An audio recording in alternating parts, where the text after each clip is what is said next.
a todos estos que son como gurús de productividad y todo el tema, a Sí. menos que tengan hijos, no les creo un culo de lo que digan. Alguien puede salir corriendo de Colombia y decir, no, no, no, de pronto allá es más fácil, pero se va a estrellar con eso toda la vida y al final va a estar en una ruedita de hámster. O sea, ahí sí creo que voy a estar como en desacuerdo contigo en que quizás haya inclusive hasta oportunidades que pagan mejor. Acá siento que los locales pueden llegar a ser un poquito vagos. No hay, creo yo, un pensamiento más horrible que uno sentir que es un desperdicio de espacio, que uno sienta que de pronto otro espermatozoide pudo haberlo hecho mejor que uno. Ir a donde el psicólogo es para locos o cualquier otra idea básica que se les puedan haber metido de que pedir ayuda está mal, porque uno la necesita. Esto es Chimba Emprender, un espacio donde hablamos sin tanta carreta y sin censura sobre emprender. Pero eso sí, aprendiendo de casos reales de cracks que ya la están rompiendo, para descubrir qué les funcionó y qué no. Así que prepara tu bebida favorita y ponte cómodo, porque acá comienza Chimba Emprender. Hola cracks, qué emoción estar acá con ustedes una semana más. Ya saben, yo soy Juliano Talora y bienvenidos a este podcast en donde nosotros la embarramos para que tú no lo tengas que hacer. Hoy tengo que decir que ando un poquito nervioso porque nuestro invitado es un podcaster y tiene su gran podcast que es Pasemos el Rato, que suele estar en los primeros lugares en Spotify y además ya tiene sus fans. Si quieren ir a verlo, pueden ir a escucharlo, Pasemos el Rato. Nuestro invitado del día de hoy es uno de los cofundadores de domicilios.com, es fundador de Pitch and Hunt y además es cineasta, fotógrafo y un apasionado por la mente humana y la psicología. Yo creo que ya saben de quién se trata. Chimba Emprender tiene el placer de presentarles al gran André Canayet. André, muchas gracias por estar acá en Chimba Emprender y cuéntame, ¿cómo estás? Qué chimba estar acá. Gracias, Juli. Un placer estar acá en tu nuevo programa. Mira que apenas te conté el nombre del podcast, te gustó. Cuéntanos por qué. Porque tiene un nombre distinto, utiliza como el lenguaje que muchas personas utilizan, te da como una idea de qué es lo que uno puede de pronto esperar. Entonces, eso ya gana terreno con respecto a muchas cosas. Súper, André, qué chévere escuchar eso. Y sí, precisamente esa es la idea de este podcast y es hablar súper casual, súper natural. Mira, ya las personas que no te conocían en la intro de este podcast ya saben quién eres. eh, y ahora viene un momento chévere en donde, mira que muchas veces se habla como de lo que a uno le sale bien, de lo bonito, etcétera. Pero precisamente este podcast está armado para que hablemos también de lo que no nos salió tan bien y para que podamos aprender de eso. Entonces, me gustaría preguntarte un poquito, André, en estas locuras que has hecho, ¿no? Por ejemplo, en ser inversionista de domicilios, que es algo que hoy en día se admira un montón y todo el mundo quiere como poner el dinero en el lugar correcto o estar con la startup correcta o con la empresa correcta. ¿Qué cosas no salieron bien en ese proceso que podrían ser útiles para que no las cometiéramos? Uf, pues muchísimas cosas pueden salir mal. Si algo me ha definitivamente enseñado en la vida y particularmente mi más reciente mudanza a los Emiratos Árabes Unidos, es que nada sale como uno lo planea. O sea, inclusive ahorita uno para poner un podcast, uno tiene la hora, uno tiene el invitado, uno tiene, y siempre puede aparecer alguna cosa que uno no está contando, que uno no calcula. Y sobre todo, más que uno no calcule lo que puede pasar, uno no calcula las consecuencias catastróficas que puede llegar a tener una cosa que uno jamás se imaginó. Entonces, me voy a remontar un momento a mis días de cineasta. Yo me acuerdo que yo estudié cine, para los que no saben. En la universidad nos ponían un ejercicio que todos teníamos que participar, o sea, todos dirigíamos nuestro cortometraje y todos participábamos como parte del equipo técnico de los rodajes de los otros. Y entonces un amigo mío, el que era como mi mejor amigo de la universidad, tenía un cortometraje eh, para el cual invitó una actriz que era como conocida en ese momento, que había salido en la Expedición Robinson, creo que era, Ujú. y La Isla de los Famosos, de hecho. Y entonces todo tenía que salir súper bien. Y en el cortometraje, el personaje de ella era una bailarina que se suicidaba, se ahorcaba. Y entonces hicimos todo perfecto. Uno siempre, digamos, como que se eh, enfocaba muchísimo en que el plan de rodaje, es decir, vamos a tardar 2 días de tal hora a tal hora rodando, pues salga en el tiempo que es. Y la última escena era el momento en el que ella se ahorcaba. Súper simple, se monta en lo que sea, en una silla, le ponemos una soga al cuello y la filmamos así, la cara, digamos, en primer plano ahorcada.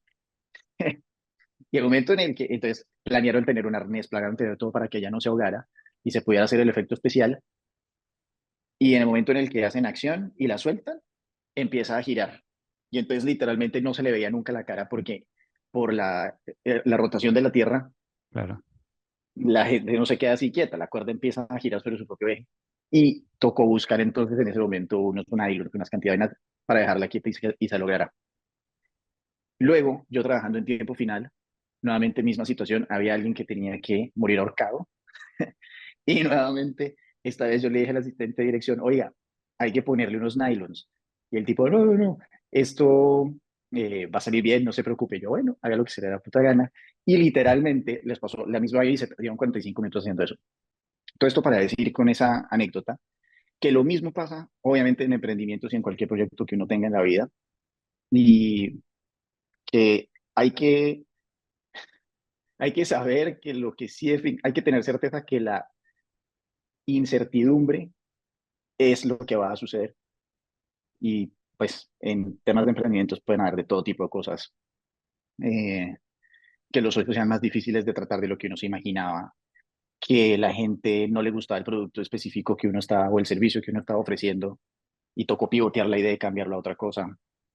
Eh, uno vende menos de lo que quería o uno vende más de lo que quiere, que sería del putas, pero entonces luego uno no tiene, ¿cómo decirlo?, la estructura para poder soportar la promesa de valor que uno tiene para tantos clientes. Entonces, a veces inclusive problemas o situaciones que son positivas pueden representar algo negativo para lo que uno no está preocupado, uno no está preparado y simplemente pues uno tiene que ir adaptándose. Qué pena la respuesta está larga. No, no, está buenísima. Y mira que me encanta ese ejemplo que das, porque son cosas que solo da estrellarse contra el mundo. O sea, y es importante tener la teoría clara, es importante escuchar, es importante rodearse de las personas correctas, pero es más importante ir a estrellarse con la realidad, porque cualquiera puede decir, no, no, es que vamos a colgar a la persona y va a salir así, pero hasta que no nos estrellamos con la realidad, no vamos a creer que va a empezar a girar y que ahora que lo dices suena obvio, pero claro, si uno se lo está imaginando en la cabeza, uno dice, "No, eso no va a pasar, vamos a colgarle y ya está". Creo que eso es Y a algo veces súper pasa, frecuente. de esa Ajá. anécdota también hay otra cosa interesante y es que muchas veces nosotros, me quiero retomar ese punto del cine porque es en el que nos hemos enfocado acá, uno siempre que cuando llega al rodaje como que uno dice, oiga, aquí tal escena o tal efecto o tal cosa es la más complicada y uno se preparaba muchísimo. Y luego hay otra cosa que uno dice, ay no, y filmar a la niña entrando al colegio, cagaba la risa. Y ese después termina siendo el momento más difícil porque uno, por haber subestimado que era una cosa que necesitaba cierto trabajo, se le olvidaba que de pronto era sábado y el colegio cerraba y no estaban las llaves y uno no podía firmar porque no pidió el permiso adecuado. Entonces lo mismo obviamente sucede con los emprendimientos. Ay, sí, yo sé que tal cosa va a ser difícil, me preparo muchísimo para eso y luego no se le olvidó, no sé, abrir la cuenta del banco para recibir la plata. Claro. Y de hecho, mira que justo de eso que estás hablando, nosotros aprendimos una lección hace poquito y es respecto a la contratación de talento. Entonces, durante mucho tiempo fuimos muy, no, o sea, no importa que la persona que vamos a incluir en nuestro equipo no tenga nada de experiencia, que haya acabado de salir del colegio, pues, siempre y cuando tenga una actitud arrolladora, tenga ganas de comerse el mundo, tenga ganas de aprender. Y sí, hoy en día eso sigue siendo muy importante para nosotros, pero hemos empezado a entender por qué muchas startups, muchas empresas gigantes claramente se enfocan mucho en la experiencia de las personas. Y es porque por más que tengan la actitud y las ganas de comerse el mundo, no hay nada más curioso y más chistoso en el mundo que la prepotencia de un pelado, ¿no? Y me incluyo ahí porque muchas veces he estado ahí, que no se ha estrellado 50 veces con los problemas, que no sabe realmente cómo es el mundo, que no se ha equivocado, y dentro de esa misma seguridad y desde ese mismo ego, vaya, no tenemos la capacidad de reaccionar, de prevenir, de entender lo que va a pasar, porque mucha confianza, mucha actitud, pero no tenemos la experiencia de haber pasado por muchas cosas. Entonces, hoy en día valoramos la experiencia mucho más y hemos empezado a entender ese modelo de traer personas que ya hayan pasado por una cantidad específica de retos para poder decir, venga acá no solo para que le enseñemos, sino para que usted nos enseñe a nosotros y podamos hacer como una sinergia más fuerte. Más sabe el diablo por viejo que por diablo. Ujú. Y todo en exceso es malo. O sea, yo en términos generales, creo que si uno contrata a una persona muy experimentada, también eso no hace que la persona esté linda de cometer errores. Mm. Eso lo uno.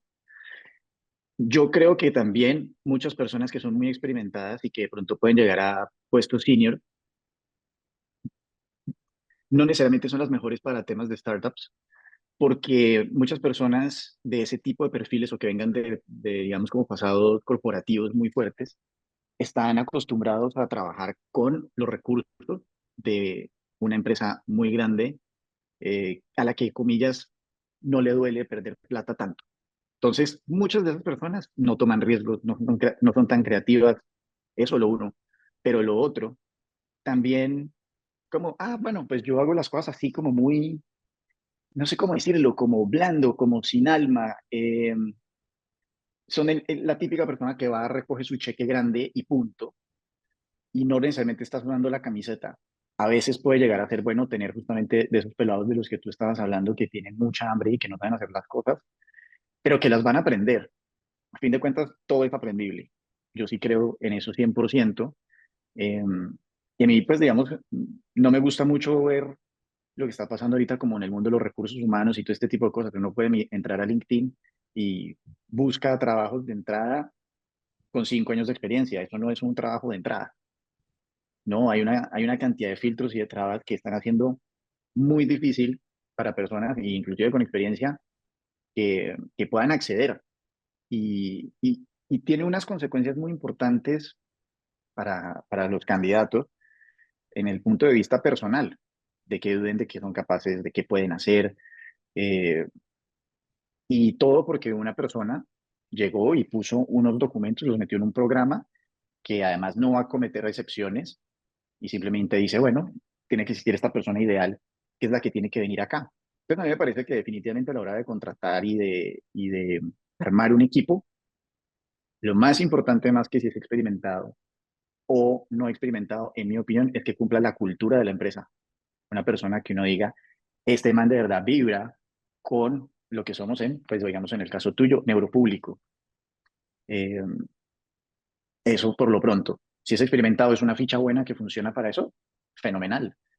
Te pongo otro ejemplo, un equipo de fútbol. Mm, un equipo de fútbol no tiene por qué ser 11 pelados de menos de 23 años. En alguna posición va bien que sea uno jovencito y que sea más rápido y no sé qué, y que haya otro que es un veterano que ya no corre tanto, pero que sabe meter el pase bien o que sabe cómo defender a un delantero élite. Por ejemplo, en el caso de los arqueros, un arquero entre más viejo mejor porque ha visto más pelotas picar.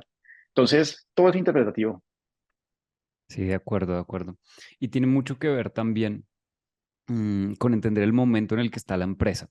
Entonces, como para Ujú. igual y también nos pueden estar escuchando emprendedores que están comenzando de cero absoluto y en ese caso, entonces uno siempre escucha, y yo me acuerdo que yo escuchaba, no, qué chévere suena eso de contratar a gente con experiencia o a gente que sepa lo que está haciendo, o que sea muy buena en una área, pero cuando uno empieza a entender el presupuesto que toma eh, anualmente de traer a un equipo de experimentado, y no estoy hablando de personas así 15 años en la industria, no, no, una experiencia de 5 o 6 años, pues sí o sí en esos casos se requieren inversiones, se requieren hacer préstamos y estamos empezando de cero para poder hacer eso realidad. En ese caso en específico, siempre sugiero, eso sí, arrancar es con personas que estén desde cero también.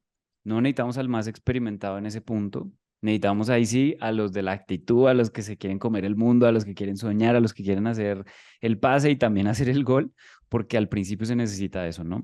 Y digo eso un poquito para que no quede esa sensación a veces de cuando una empresa está empezando y dice, no, no puedo porque no hay presupuesto. No, cuando no hay presupuesto igual hay muchas formas de hacerlo. Solo que a medida que se va creciendo y los presupuestos empiezan a cambiar, también empieza a cambiar como las decisiones que uno empieza a tomar. Sí, digamos, ahorita pensando un poco más con todo lo que estamos hablando, yo me preguntaba cuál sería como el momento específico en el que yo traería así, digamos, como a el experto. Y es eso, yo, si soy el CEO de una empresa o de un proyecto en particular, buscaría el talento más, como con más ganas, etcétera, ya lo dije antes, y más joven y que tiene ganas de probarse y que necesita la oportunidad, pero sí buscaría la experiencia para ese sitio específico en el que yo sé que necesito un boost inmediato y que requiere de una expertise clarísima.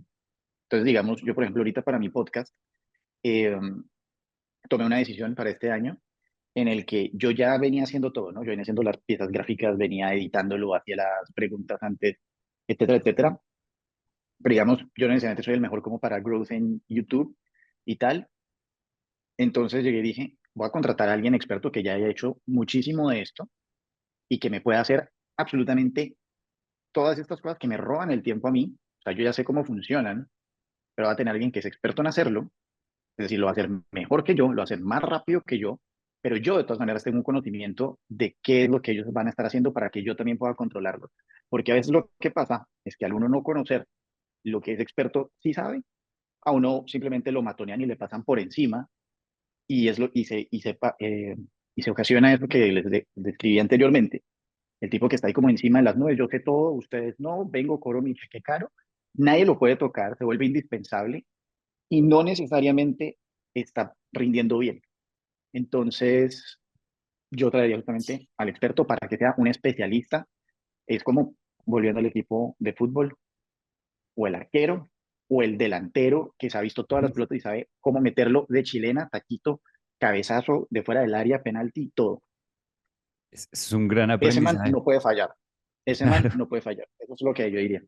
Creo que es un gran punto porque yo me acuerdo que yo soñaba también con empezar a traer gente experimentada, pensando, cometiendo el error que tú acabas de decir, diciendo, no, voy a traer gente y ya yo ahí me desentiendo, no tengo que saber nada del tema, suelto y me van a solucionar la vida. Eh, Vaya, hasta que uno no se estrella con la realidad, no se da cuenta de que eso no es posible simplemente, eh, porque sucede lo siguiente, entonces, contratar a alguien con más experiencia también significa que es una persona con más criterio.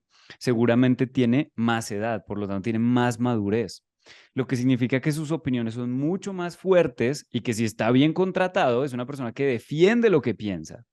Y sorpresa, no es una persona más fácil de liderar, es una persona más compleja de liderar. No, no, eso no es malo, simplemente es más complejo, porque hay que tener en Ajá, cuenta más criterios, más detalles, hay que entender cómo motivar a una persona a ese nivel, es mucho más difícil, hay que entender cómo gestionarla, cómo mantenerla alineada y realmente la única, o sea, digo esto como para que no les pase a alguien que puede estar escuchando esto de soñar que cuando contrato a alguien súper experimentado me va a solucionar todo. El único punto donde eso hace sentido es donde nosotros nos volvemos como líderes de la empresa a ese nivel para poder liderar a alguien que está 10 veces por encima. Si nosotros no subimos el ajá. nivel como líderes, simplemente el equipo no va a rendir. De hecho, que De día veía acuerdo. una entrevista de una startup de España que se llama Spota Home y el loco explicaba que contrató, antes de la pandemia, contrató como a 30 ejecutivos, los más caros del mundo, ex Google, ex Snapchat, ex Instagram. No le funcionó. La cultura no cuadró. Sí, y también un poco lo que te estaba diciendo anteriormente de que esas personas vienen con unos presupuestos y unas expectativas y unas herramientas totalmente diferentes que las que puede llegar a tener, eh, como dicen, sin no disrespect, ¿no? De pronto en neuropúblico, tú estás en un momento específico de la vida de tu compañía que no necesariamente tiene todos los lujos y todas las cosas a las que está acostumbrado este tipo a venir y utilizar. Mm. Entonces, esas, esas traducciones son importantes, pero como dijimos al comienzo, son inesperadas y bajo ningún concepto estoy diciendo como no contrate gente experimentada, sino que, volviendo con el tema del programa un poco, hay que arriesgarse eventualmente, tener un riesgo calculado y luego evaluar y corregir sobre la marcha y evaluar y corregir y empezar a, ojalá que se engrane la máquina y funcione perfecto. Eso es a lo que hay que llegar. De acuerdo, de acuerdo. Oye, André, hay algo que genera demasiada curiosidad y es que yo creo que todos alguna vez hemos soñado en vivir en los Emiratos Árabes. Porque es muy sexy, ¿no? Es como la nueva zona de moda, ¿no? Durante mucho tiempo Ajá. Estados Unidos, luego Europa, algunos países, va cambiando, pero hoy en día se siente como una sensación de lujo, de éxito en los Emiratos Árabes, pero vaya, ¿cómo es eso en la realidad? ¿Es realmente así? ¿Cómo ha sido tu experiencia allá? ¿Es realmente así de lujoso? Sí. O sea, los Emiratos Árabes es un magnífico país para vivir. Yo vivo además en Abu Dhabi, no en Dubái, por si acaso, que es la ciudad Ujú. más segura del mundo. Uno literalmente acá puede dejar, a mi esposa le pasó, dejó un día en Pottery Barn u- la cartera sin querer en la mitad sí, de una cama, con sábanas, con todo, etcétera. Nos vinimos para la casa, mi tarjeta dónde está, en mi cartera dónde está, dónde la dejamos, seguro en Pottery Barn, ya estaba cerrado, llamamos al día siguiente. Sí, sí, claro, nosotros la tenemos aquí, perfecta, no le han movido nada.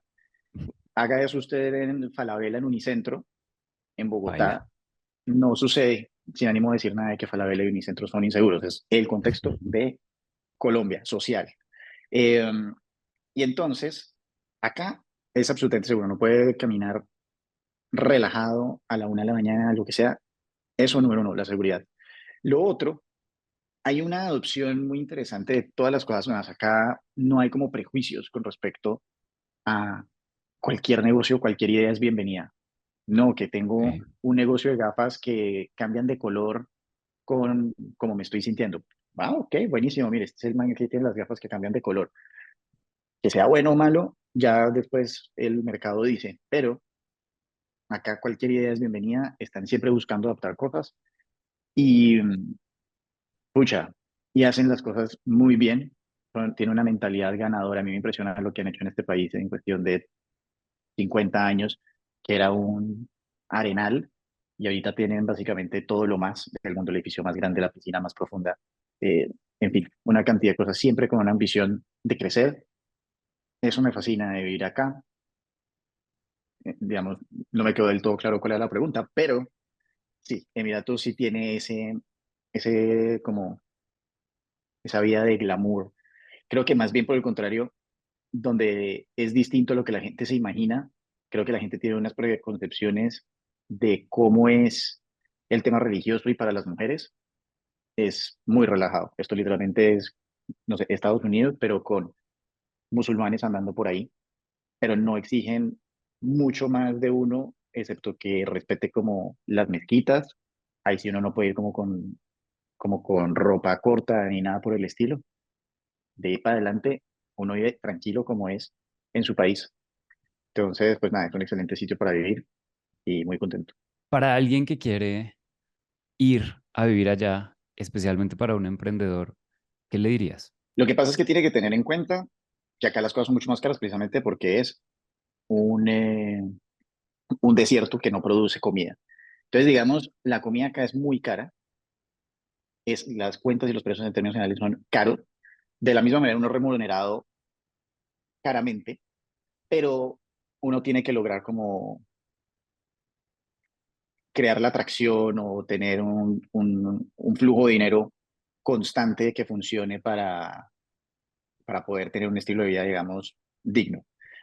También si la gente pues está dispuesta a ir a guerrilla, pues adelante. Creo que acá hay muchísimas oportunidades, creo que la gente, eh, como te digo, hay, hay de hecho como una falencia, siento yo, como en los mandos medios y personal no calificado. Entonces, creo que la gente buena latinoamericana acá la puede romper sin lugar a duda, sin lugar a dudas. Si alguien, no sé, que tenga una agencia de marketing digital, pauta, todo este tipo de cosas, yo creo que acá le puede ir tremendamente bien, porque tiene los conocimientos, digamos, como más cercanos y las tendencias de lo que está pasando con el mercado gringo, eh, con una ética laboral latinoamericana que es mucho más aguerrida. Acá siento que los locales pueden llegar a ser un poquito vagos y, y yo creo que uno haciendo como un offshore o algo así por el estilo puede ofrecer servicios más baratos y, y suplirle muy bien a la gente de acá. Hay un debate que siempre ocurre respecto a dónde hay más oportunidades. Y muchas veces esa es la razón por la cual las personas salen del país. Y es precisamente buscando más oportunidades. Ahora, yo creo que si hay un lugar donde hay oportunidades, es donde hay pobreza y es donde hay cosas que no están bien hechas y es donde hay cosas para mejorar. ¿Qué le dirías a una persona que de pronto va a emigrar eh, pensando en que aquí no hay suficientes oportunidades? ¿Crees que esa es una razón correcta para salir del país? Sí, porque es que son oportunidades diferentes. Ya que voy con eso, el hecho, o sea, ahí sí creo que voy a estar como en desacuerdo contigo en que, o por lo menos en ver como que un sitio tremendamente en problemado es donde están las oportunidades y que de esa manera es el único, ¿cómo decirlo? Es el único sitio en el que pueden crearse las oportunidades. Solamente porque un sitio está tremendamente en problemado no significa que donde haya un sitio que está mucho mejor o con cierto nivel de vida garantizado no hayan problemas. Entonces, ¿a qué voy con esto? De pronto, los problemas en Latinoamérica, Venezuela, Argentina, Colombia, son una cosa más de estilo o evocación social, de que, puta, la gente tiene que se rebusque todo el tiempo, de dónde saco plata, de dónde hago no sé qué vainas, etcétera, etcétera.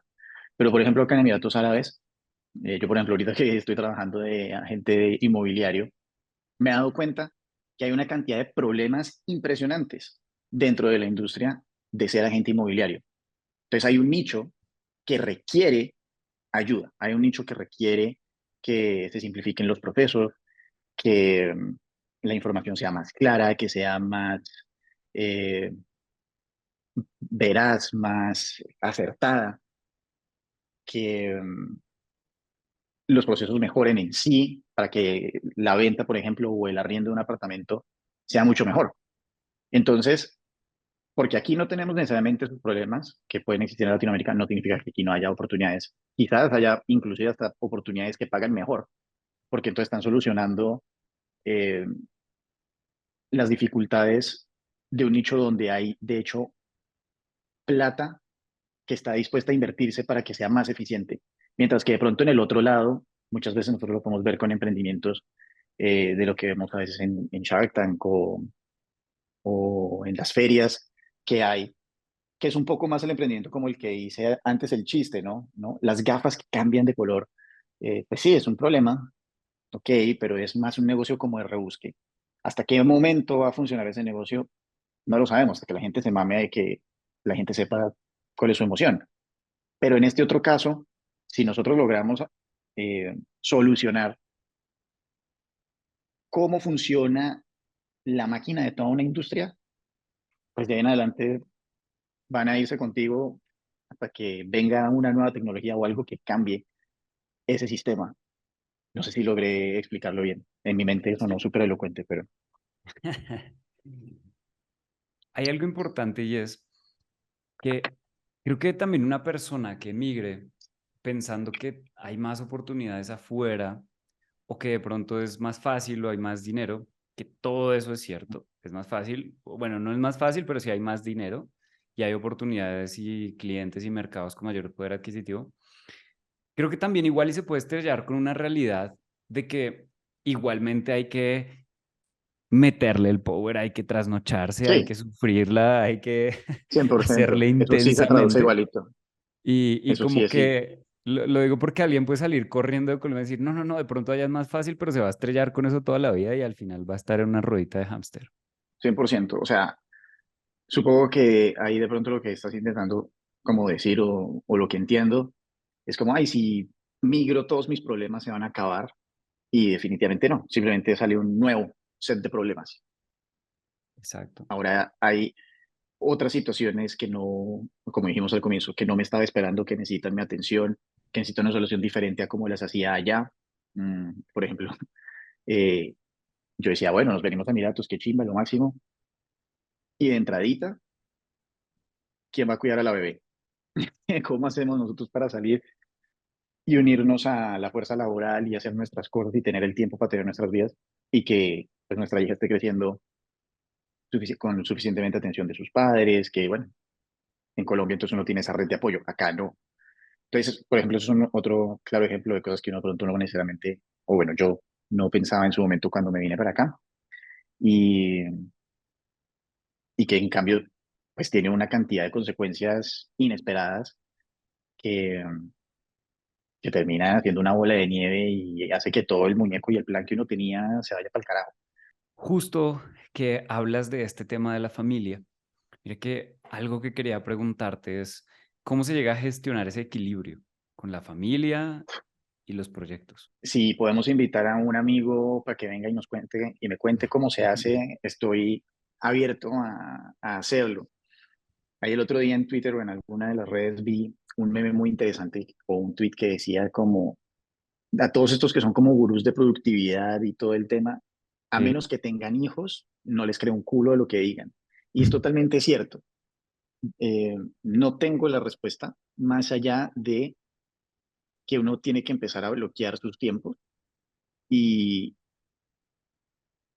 y saber que hay momentos que son absolutamente sagrados para cada cosa. O sea, en ese momento en el que uno tiene hijos, uno tiene que también sacrificar y entender, tiene que hacerse como unas preguntas muy claras en su cabeza de qué es lo que realmente importa y hacer un balance y no moverse de ahí.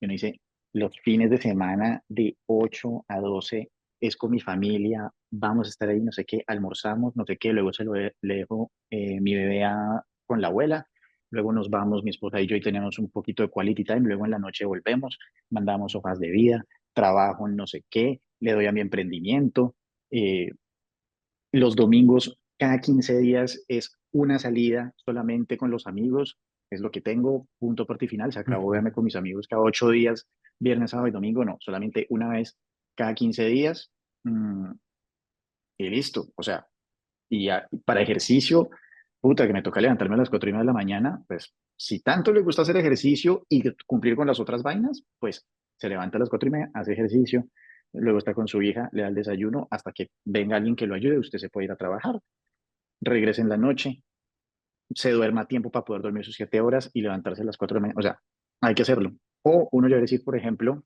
tomando ese caso específico del ejercicio, mm, bueno, pues nada, voy a ser gordo y calvo y ¿qué le voy a hacer? Prefiero utilizar mi tiempo en estas otras cosas. El tiempo es limitado, toca mirar cómo hacerlo. Eh, no existe fórmula mágica. Un poco esta pregunta siempre pasa y estoy seguro que en este podcast y en tu contenido pasa mucho, ¿no? ¿Cuál es la clave del éxito y todo el rollo? Y yo siempre pongo este ejemplo, que es que el éxito no es 2 más 2 igual a 4, sino que llegar a 4 puede ser 2 más 2, o puede ser 1 más 1 más 2, o 1 más 1 más 1 más 1. Hay muchos caminos. Lo que uno tiene que tener es la sabiduría para saber discernir cuál es la que le funciona a uno, cuál es en la que uno va a ser más óptimo. Y, y eso tampoco pasa de primerazo. Uno intenta con 2 más 2, uno se da cuenta que le queda muy poquito tiempo, entonces uno intenta 1 más 1 más 2, y luego entonces uno se da cuenta que está en mal estado físico, entonces uno intenta 1 más 1 más 1 más 1, y esa es razonable, pero no estoy ganando tanta plata, pero pronto fue la que mejor me compone mi vida entera, y pues bueno, vamos a darle con eso hasta que aparezca una nueva fórmula que de pronto funcione mejor. Yo creo que muchos conocemos a alguna persona exitosa financieramente que no es exitosa tal vez familiarmente o no está feliz con su salud, etcétera.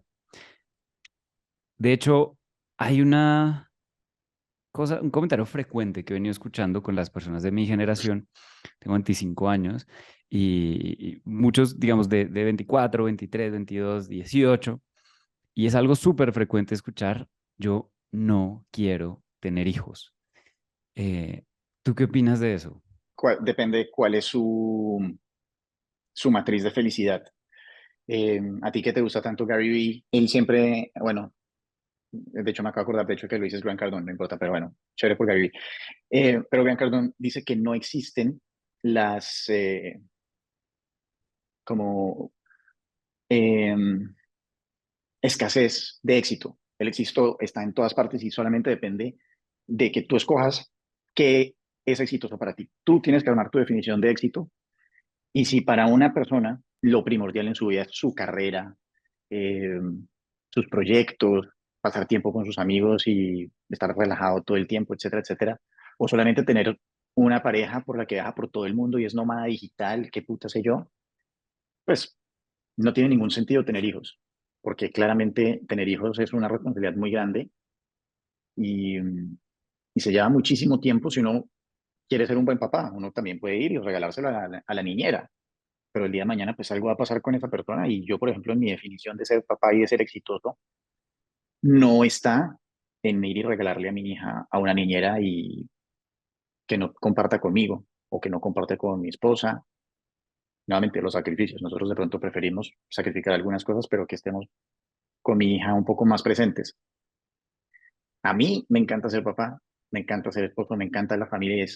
Yo creo que de todas las cosas que he hecho en mi vida, de lo que me siento más orgulloso, ese es así como unas personas llegaron y salieron y no, vendimos mi unicornio a tal fondo de inversión. Yo lo que me siento más orgulloso es el día de hoy estar casado y tener una relación espectacular con mi esposa y una hija maravillosa y puta, que no nos esté haciendo falta nada. Eso para mí es éxito, sobre todo teniendo en cuenta que durante mucho tiempo fue algo que busqué activamente, era lo que yo quería, sabía que me iba a dar comodidad y satisfacción, ergo, pues soy exitoso en ese aspecto. Si hay personas que no quieren tener hijos, adelante, tampoco tienen por qué saber qué es lo que uno siente, la gente tampoco es buena para hablar y contar lo que es ser papá, porque la gente dice como, no, es la felicidad más grande que algún día vas a tener, no sé qué, pero es muy ambiguo. Apenas me entregaron a mi hija, yo lo primero que sentí fue, es la ternura más grande que he sentido. Y eso yo creo que es a lo que la gente se refiere cuando dice, es la felicidad, una felicidad indescriptible, es ternura extrema, lo que uno siente por un ser humano tan vulnerable que solamente lo necesita uno. Eh, y me hace feliz oírla cagarse de la risa y ser pícara y que, porque le gusta hacer bromas, o sea, esta edad tiene 1 año y medio y le gusta coger los wipes con las que la limpiamos, ¿no? Las toallitas húmedas y los empieza a bater así para mojarnos a los demás y se mata de la risa de hacer eso. Y eso es espectacular. Eso a mí me da más felicidad que cualquier otra cosa. Entonces, hay gente que dirá, qué manera hacer esto. Y sí, muchas veces uno se levanta a las 4:30 de la mañana, acabado, y tiene que ir y cambiarla, y eso no se lo cuentan a uno. Y hay gente que puede caer, digamos, por el otro lado de la moneda en esa fantasía de ser papá o mamá y tener una familia y se casaron y vivieron felices por siempre, y luego se estrellan con una realidad muy difícil. Pero sí, no, en cuanto a opinión, se podrían estar perdiendo de algo muy gratificante, pero si saben que lo que quieren son otras cosas como las que describí antes, que es tener tiempo disponible para poder hacer lo que se les dé la gana, sí, definitivamente no tengan un hijo. ¿Qué ocurre para el André de dentro de 20, 30 años? ¿Cuál es tu visión de éxito, si es que la tienes? Eh, ¿Y a dónde te gustaría llegar?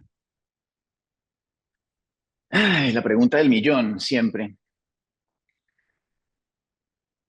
Yo creo que esa definición es, número uno, saqué adelante mi familia, o sea, sigo estando con mi esposa en un matrimonio feliz, eh, que tiene experiencias distintas, novedosas, que se aporta espiritual y mentalmente. Entonces, digamos como que las conversaciones no son solamente, ay, no, pues, qué lindo está el atardecer, sí, no sé qué, no. Uno sigue conociéndose cada vez más. Eso, digamos, como por el lado de pareja. Mi hija, pues nada, la he logrado convertir en una persona que cree en sí misma. Yo creo que eso sería como la definición de éxito de que lo logré, que logré que mi hija tenga una buena autoestima y que ella sepa que puede lograr hacer lo que quiere y como lo quiera y que no se deje pisotear de nadie, que ella se crea capaz de lograr lo que quiera. Eso, definición de éxito, 100% como papá. En el aspecto monetario, yo no tengo el sueño de ser así el billonario y todo ese rollo. A mí la lotería de la vida me ha premiado muchísimo y he logrado vivir lo que muchas personas hasta el día de hoy no han podido hacer y estoy muy agradecido por haber hecho eso, pero entonces precisamente me quita un poco esa novedad y esa hambre por vivir más de eso. Sí, me encantaría, no sé, ir a los Himalayas, me encantaría tener como un poco más de aventuras, un poco más extremas, ir a la Antártida sería del putas. Mm, sí, como hay algunos viajes que me gustaría hacer, pero no. diría que es como mi definición de éxito, como que en mi bucket list siento que he vivido muchísimo.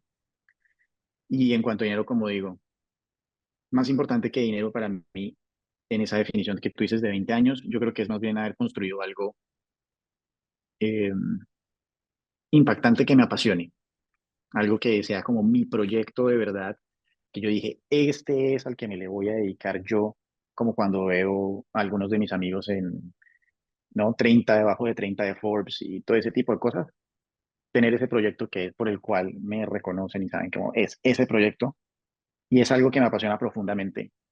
Sigo buscándolo, todavía no he logrado dar con ese que es el que me acuesto todas las noches diciendo, puta, quiero que ya sea mañana y hacerlo, pero intento y eventualmente tendrá que llegar y si no llega, de pronto ese no era el rol para el que me trajeron aquí a la Tierra. Algo muy interesante en la respuesta que estás dando. Falta una cosa, qué pena, Ajá. se me olvidó una cosa muy importante, una cosa que sí definitivamente, y esa es la razón por la que, por ejemplo, me encantó que me hayas invitado a este programa. Eh, yo sí siento que tengo un propósito muy importante de ayudar a las personas. Creo que hay mucha gente que, como dije anteriormente, duda de sí misma, no sabe de lo que es capaz, ha pasado por momentos oscuros y creen que ya como que están en eso para siempre.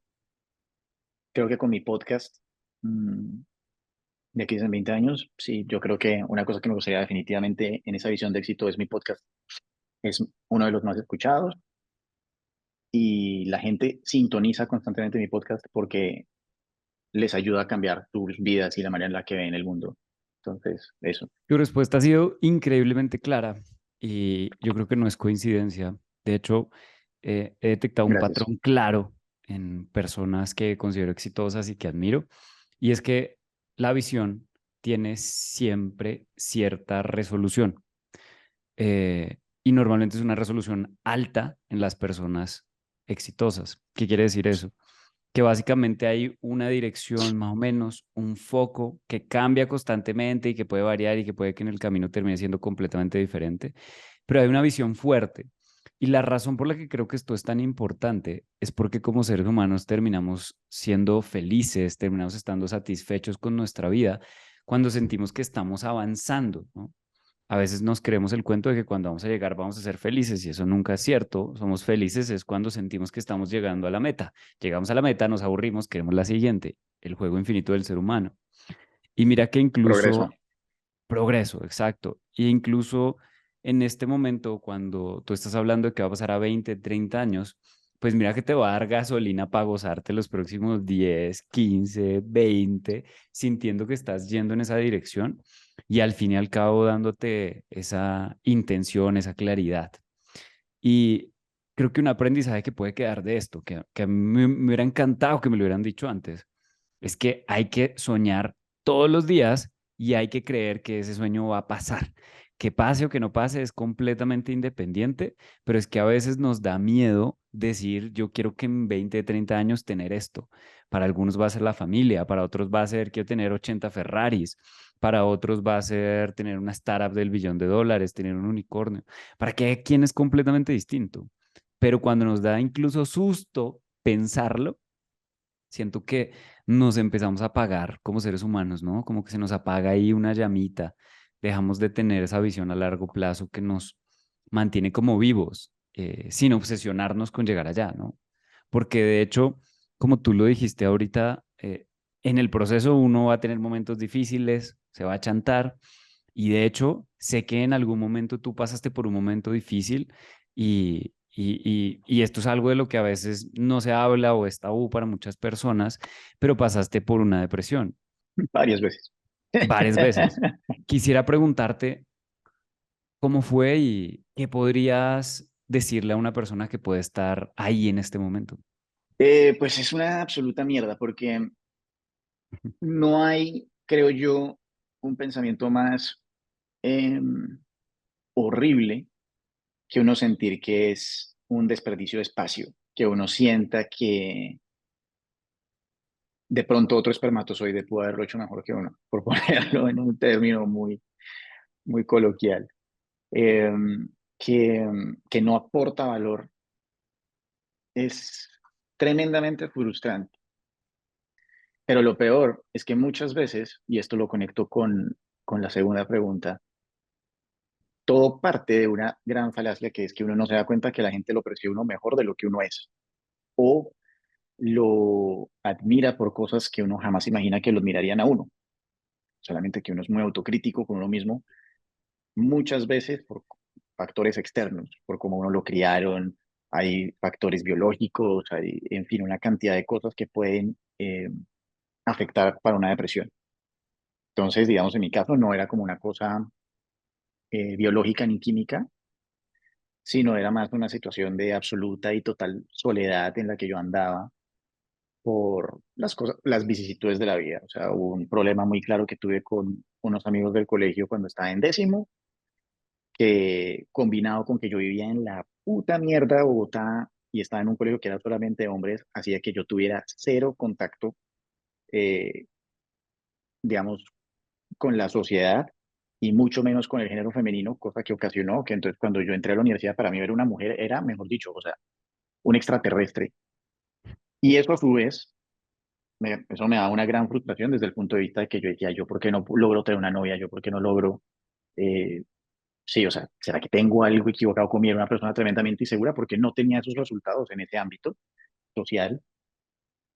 Y desde el punto de vista profesional, yo vengo de una familia en la que hay unos casos de éxito muy importantes, digamos, está como la figura de mi papá, está la figura de mi hermano, que básicamente es como un niño genio que todo le saque, ¿no? Saca 10 en todo, copa del esfuerzo, el mejor del colegio. Uno llegaba al curso, yo llegaba, pasaba de curso, leían mi apellido y como, ay, tú tienes que ser súper inteligente porque eres el hermano de Frank. Entonces, siempre una, digamos, invalidación de la persona que yo era. Mi mamá también es un ser humano impresionante.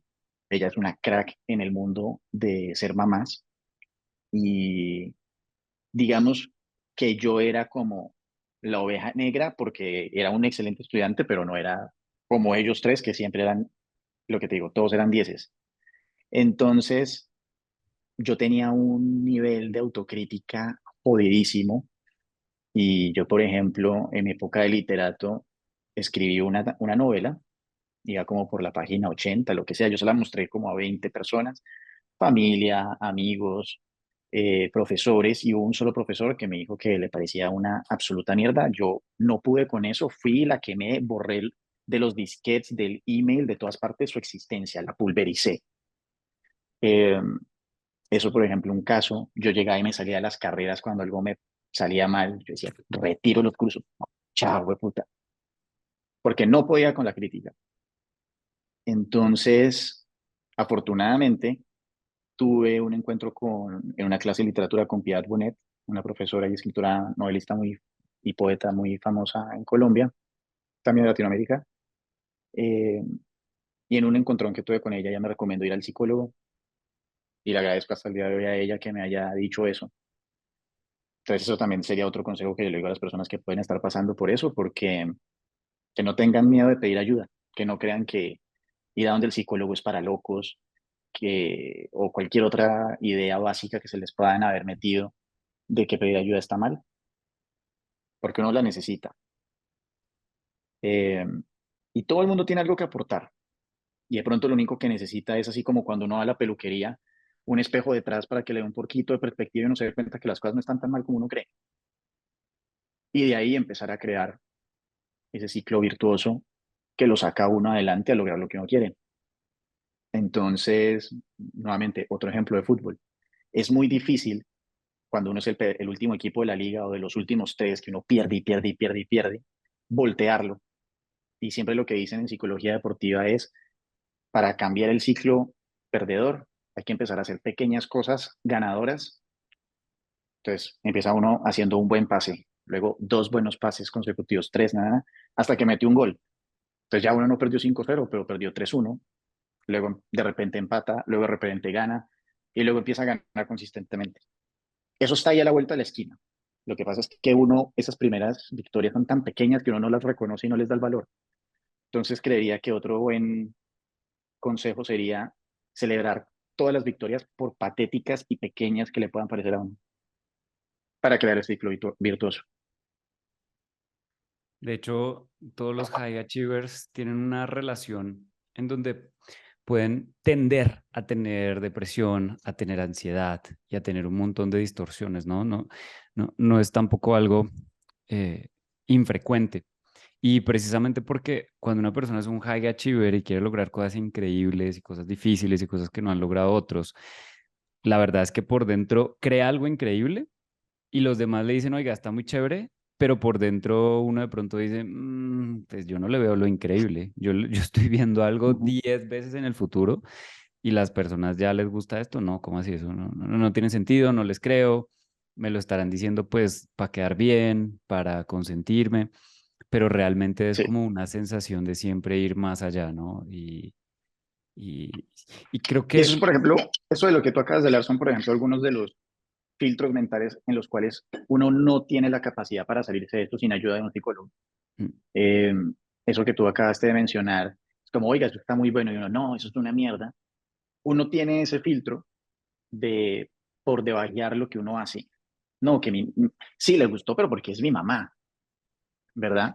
Pero un psicólogo tiene la capacidad de poder decirle a uno por qué está equivocado y por qué el hecho de que le guste a la mamá de uno el proyecto no significa necesariamente que sea malo y que lo están haciendo por compasión y punto. Y si ustedes estuvieran haciendo por compasión y punto, qué bien que está esa mamá intentando hacer eso. Perdóname, estás diciendo otra cosa.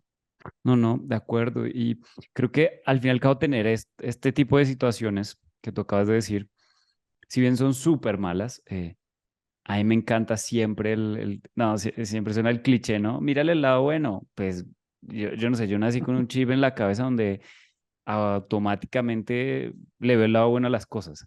Casi siempre, ¿no? Obviamente a veces hay veces que uno Ujú. quiere llorar y no salir de la cama, pero gracias a este tipo de condiciones psicológicas, gracias a este tipo de problemas que uno tuvo en la infancia, siento que uno termina siendo la persona que es hoy. Y si no hubiera sido por Claro. eso, hoy uno no tendría la fuerza, la resiliencia, la inteligencia que tiene hoy. Entonces, siento que a veces uno puede llegar a incluso odiar cosas del pasado, tenerle miedo a situaciones, pero cuando uno se da cuenta que gracias a eso uno es la persona que es, uno empieza como a cogerle cariño, amor a esas situaciones. Es como, menos mal estaba medio loquito en el colegio porque aprendí esto, porque descubrí esta habilidad en mí, porque hoy en día me ha permitido lograr esto. Sí, yo creo que eso, digamos, se vuelve cierto en la medida en la que uno tiene conciencia. Si uno no tiene la conciencia para saber, eh, de pronto estoy siendo muy de esta manera, de pronto debería mejorar en tal cosa. Yo creo que ese es un filtro que uno debería tener todo el tiempo. ¿Cómo puedo mejorar esto? ¿Cómo lo puedo hacer mejor? Lo que sea. Esa es una estrategia ganadora, porque si uno lo está haciendo muy mal, tiene muchísimo para crecer. Y si uno lo está haciendo muy bien, pues es un excelente mindset para llegar a la excelencia y tener resultados extraordinarios. Entonces, en la medida en la que uno siempre esté mirando cómo lo puedo mejorar y no futigándose porque no está logrando el resultado, sino más bien tomarlo de una manera más pedagógica y divertida de, y de reto de cómo lograr hacer algo mejor, por hacerlo mejor, no porque se espera que yo lo haga mejor, creo que es una estrategia ganadora. El problema es que muchas veces uno está mirando lo que piensa la gente allá afuera Es cierto. y pues no, o sea, yo puedo jugar FIFA y yo compito contra mí mismo. Bien, gané 15 partidos este fin de semana en vez de 13 del puta. La gente afuera dice, oiga, pero hay otra gente que gana 30. Yo soy feliz, logré ganar uno más que lo que gané la semana pasada. Eso es un hecho, son las pequeñas victorias un poco, o el mindset para esas victorias pequeñas, celebra las pequeñas victorias como dije anteriormente. Estar buscando mejorar un poquito mejor. Y eso es una cosa que yo, por ejemplo, miro en mi vida. A veces me llega totalmente de la nada, ¿no? Hay un momento en el que me llega el pensamiento y me pregunto, André, ¿estás mejor que estabas hace un año? Y nunca ha pasado un momento en el que yo haya dicho, no, efectivamente estoy mejor. Y eso es una cosa que me da mucha tranquilidad. Me encanta ese optimismo porque siento que eso es algo en lo que muchas, a ver, lo voy a decir así, todos mis tíos, desafortunadamente, si me están escuchando esto, tal vez tú no, tío, tal vez tú eres de los que no, pero la mayoría de tíos, incluso mis papás muchas veces, la familia pues de la generación anterior, tiene una carga muy pesada de que cada año es peor. Cada vez las cosas están peor. El internet cada vez nos jode más. El celular nos tiene cada vez peor. Los niños hoy son cada vez más brutos. O Ujú. sea, es un pesimismo como completamente absurdo y apegado, que la realidad es que todo eso es cierto. O sea, si usamos mal el internet nos vamos a volver pendejos eventualmente y bla, bla. O sea, todo puede llegar a ser peor, pero la realidad es que para ser emprendedores yo creo que es fundamental y requisito clave ser optimistas. O sea, si uno no siente que las cosas están mejorando, Sí, pues uno no va a ser capaz de hacerlo tampoco. para como afinar un poco tu frase, no sé necesariamente si es ser optimista, pero sí es creer antes de ver. Eso me parece que es lo importante. De alguna manera es optimismo, pero hay una pequeña diferencia que es como más ligada a la construcción. Es lo que yo noto con mis amigos emprendedores y empresarios mega exitosos y todo el rollo. Es esas personas estaban literalmente, yo me acuerdo de algunos que vivían en un apartamento oscuro, vuelto mierda, con una mortadela solamente en el congelador, en la nevera y además una vaina horrible y o sea, una cosa infrahumana. Y esas personas, ante todas luces, uno podía decir, o sea, la vida de este tipo es una mierda, pero estaban absolutamente enamorados de lo que estaban haciendo y sabían que les iba a funcionar, simplemente porque sabían que estaban construyendo algo. Ellos podían notar su propio progreso, ellos notaban que estaban creando algo y tienen yo creo que lo que es lo más importante es que tienen un valor de autoestima nuevamente, como decía anteriormente con el tema de mi hija, que saben que inclusive si las vainas se van para la mierda, tienen unas habilidades tan fuertes que pueden tener un plan B. Como mi emprendimiento se fue para o sea, yo miro, por ejemplo, a Miguel Macalister y a José Calderón y a Pablo González, y yo me pongo a pensar en esos momentos de domicilios, ellos haciendo las cosas. Claro, existía una promesa de un éxito y una cosa súper grande al futuro, que era una locura pensarlo en ese momento, pero yo creo que ellos dicen, inclusive si esto no funciona, lo que se pierde es el sueño, pero no entran de pronto esos pensamientos más oscuros que son los que muchas veces paralizan a los emprendedores, que es, me voy a quedar en la calle, ¿de qué voy a vivir? ¿De qué voy a comer? Y es porque están trabajando en una cosa que les está dando tantas habilidades que saben que el día de mañana, bueno, eligió domicilios, nos ganó pedidos ya, qué mierda, los manes habrían continuado después con un puestazo en, no sé, Rappi, o en una banca de inversión, o en cualquier cosa. Y habrían mirado para atrás y habrían dicho, ay, pero tuve esto, di lo mejor de mí y funcionó. Y no funcionó, hombre, qué vaina. Entonces, lo que te digo es como, más que optimismo, un propósito de construcción. Y mira que todo No es sé si se entiende. circular. Hace un momento estábamos hablando de la visión y precisamente un emprendedor exitoso sabe para dónde va de nuevo, cambia, se transforma esa visión, pero tiene una dirección. Y esa dirección, lo que tú dices, en medio de ese optimismo, en medio de ese propósito, uno cree que eso ya está pasando. O sea, es una locura, pero de verdad uno cree que ya está pasando y todo el mundo le va a decir loco, le va a decir no se puede, pero uno está convencido y eventualmente llega. Ujú. André, para terminar, eh, me Qué encanta, lástima. me encanta preguntarle a nuestros invitados, André, eh, para ti, ¿qué es lo mejor de emprender? Uf, lo mejor de emprender, crear propósito.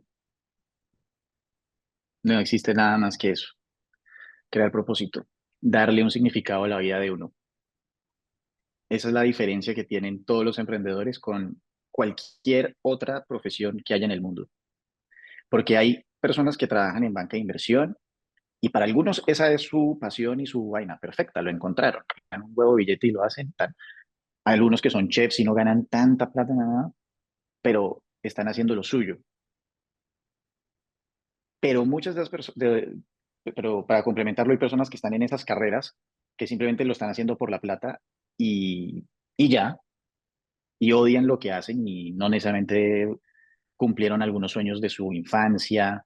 Algunas de las personas sueñan con también haber sido, no sé, blogger de viajeros, con tener tenido una familia, con haber jugado fútbol, lo que sea. Pero ser emprendedor, siempre, como dije con la respuesta anterior, les va a dejar esa, esa sensación de propósito, de que estaban haciendo lo que querían, que estaban luchando como, que a fin de cuentas, fíjate lo interesante, es lo que uno siente por ser papá. Estoy dejándolo todo por un propósito mayor, por ver que esta niña chiquitica crezca bien y salga adelante. Es lo mismo. Ese es el hijo para ellos. Es el propósito de dejar un legado en la tierra. Mi compañía de perros calientes, como el tipo este de las salchichas en París, dejé la cultura, si es de perros calientes, ¿de qué es lo que es? Bueno, no me acuerdo qué es, pero hay un man, ahorita lo vi, o de arepas o de chorizos, una cosa así por el estilo. Dejé la cultura colombiana en París, me la jugué por esa vaina. Estoy feliz. El man que tiene la otra, el servicio de la aplicación para dating, el que tiene. Están creando algo ellos. Y ese es el propósito. Emprender nos termina dando significado, termina volviéndose como un Eh, reto que le da sentido, ¿no? Y creo que muchas veces también juegan, me hace pensar lo que dices, en que muchas veces juega en cuál es nuestra capacidad de resolver problemas y si estamos parados frente al problema suficientemente grande adelante.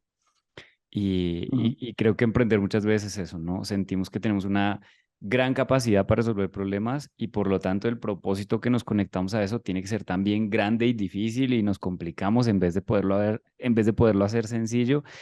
No estamos felices si es sencillo, es que lo queremos difícil porque es la forma en que sentimos que se cumple nuestro propósito. Es que tú lo dijiste, y creo que esto está en un estudio psicológico que lo que hace que uno sea feliz es sentir progreso. Y la única manera de uno sentir progreso es que haya por lo menos algún tipo de tensión y que uno la sobreponga o se sobreponga a esa oposición. Vuelvo al tema de los videojuegos y cualquiera que de pronto sea muy bueno en un deporte individual, por decir algo como squash o tenis o algo así, o ping-pong, billar, cualquiera de estas cosas, que lo ponen a uno a jugar con alguien que es muy tronco y uno le empieza a dar pasto, que decimos en Colombia. El peor juego y el que uno menos se disfruta es jugando con alguien que es tan fácil que toca dar pasto. Es como, ya, ay, marica, ya, acá esta vaina. O sea, sí, sí, le di pasto, chao. Uno quiere medirse con alguien que por lo menos le ponga oposición, que le cree nuevos retos, que estimule las neuronas de uno a buscar estrategias para ganar. Entonces, sí, Oye, André, muchas gracias por tu tiempo, muchos a ti por saludos a tu invitarme. familia, a tu bebé. Es muy chévere poder charlar contigo. Si nos está viendo alguien que tiene mi edad y de pronto tampoco tiene todavía un bebé, pues mira que es muy bonito escucharlo porque realmente lo empieza a hacer a uno entender cosas que todavía no puede entender porque no las está viviendo, pero le hacen soñar a uno y saber en dónde las acomoda en la visión. Entonces, muy poderoso, de verdad. Te admiro mucho, André. Te veo como un mentor. Gracias, Juli. Eh, ¿Cuáles son tus redes sociales para que las personas puedan seguirte? Bueno, entonces ahorita que estamos justamente a portas, no sé cuándo vaya a ser publicado este podcast, pero de sacar la nueva temporada y el nuevo plan para Pasemos el Rato, que es mi podcast, lo pueden encontrar en YouTube, en Spotify, en todas partes, como Pasemos el Rato. Entonces, dependiendo del momento en el que esto vaya a ser publicado, pueden encontrarme en todas las redes sociales, Twitter, TikTok, Instagram, en fin, en todas partes, @André Canayet. Si ven muy poquito contenido en TikTok, no se asusten que va a venir mucho y va a estar muy bueno. Y bueno, me pueden siempre escribir, contactarme para lo que necesiten, que ahí estaré para ustedes. André, un abrazo. Gracias. Gracias, Juli. Lo mismo. Listo, Andrés, súper. ¿Cómo te sentiste? ¿Qué tal? Bien, súper chévere. Creo que salió bueno. Qué opinas tú y el equipo? Yo no sé, ahí creo que estás con un poco de gente. Mira que aprendí mucho. Te vamos a mostrar al equipo. A ver, para saludarlos. A todos los que hicieron esto. ¿Qué más? ¿Cómo van todos? Aprendimos mucho. Ay, nada está en remoto. Una persona que está desde Cali. Presentado por Juliano Tálora. Graficación y producción, Juan Camilo Pérez. Dirección y edición, Angeli Espinosa. Social media, Nat Carrero. Síguenos en redes sociales, @marketing.julian y @chimbaemprender.